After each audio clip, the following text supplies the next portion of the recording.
कोल्हापूर जिल्ह्यातील काही महत्त्वाच्या बातम्या आता आपण थोडक्यात पाहणार आहोत। त्यासाठी पाहूया संक्षिप्त बातम्या अर्थात फास्ट न्यूज। पूर्व वैमनस्यातून इचलकरंजीतील इस्माईल शेख यांनी विठ्ठल सावंत आणि अविनाश पाटील यांच्या विरोधात पोलीस ठाण्यात तक्रार दिली। या रागातून मंगळवारी रात्री शेख यांच्यावर हल्ला करण्याचा प्रयत्न झाला। सावंत आणि पाटील यांनी इचलकरंजीतील लोटस पार्क कमान परिसरात शेख यांना अडून अर्वाच्य शिवीगाळ केली। आपल्या विरोधातील तक्रार मागे घ्यावी अशी दमदाटी केली। त्यावेळी इस्माईल शेखनं पलायन केलं। त्यानंतर शेख यांच्या दुचाकीची प्रचंड तोडफोड करण्यात आली। या प्रकरणी चौघांच्या विरोधात गुन्हा दाखल झालाय। नुकतीच 12वीची परीक्षा झाली। या परीक्षेच्या उत्तरपत्रिका तपासताना सातारा जिल्ह्यातील दहिवडी कॉलेजमधील शिक्षिका संगीता देशमुख यांनी उत्तरपत्रिकेतील शिल्लक कोऱ्या पानांवर 11वीच्या एका विद्यार्थिनीकडून लाल शाईच्या पेनानं रेषा मारून घेतल्या।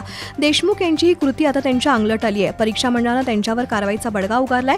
संबंधित महाविद्यालयानं देशमुख यांच्यावर कारवाई करावी अशी शिफारस शालांत परीक्षा मंडळानं केली आहे। तसंच संगीता देशमुख यांचं उत्तरपत्रिका तपासणीचं मानधनही गोठवण्यात आलंय। तसंच त्यांनी तपासलेल्या अर्थशास्त्र विषयाच्या 250 उत्तरपत्रिकांची फेर तपासणी होणार आहे। डिगे मेमोरियल फाउंडेशनच्या वतीनं दरवर्षी स्त्री शिक्षणाचे प्रणेते ज्योतिबा फुले आणि महामानव डॉक्टर बाबासाहेब आंबेडकर यांची जयंती एकत्रितपणे साजरी केली जाते। या निमित्तानं बिंदू चौकात विविध कार्यक्रमांचं आयोजन केलं जातं। यावर्षी 11 ते 14 एप्रिल या कालावधीत फाउंडेशनतर्फे भीम फेस्टिवल आयोजित करण्यात आलाय। त्याअंतर्गत धर्मरक्षिता सन्मान सोहळा, पुरस्कार वितरण सोहळा असे विविध कार्यक्रम होतील असं सदानंद डिगे यांनी सांगितलं। या दोन्ही महामानवांच्या जयंतीचा उत्सव साधून बिंदू चौकात संसद भवनाची प्रतिकृती उभारण्यात येणार आहे असंही सदानंद डिगे यांनी सांगितलं।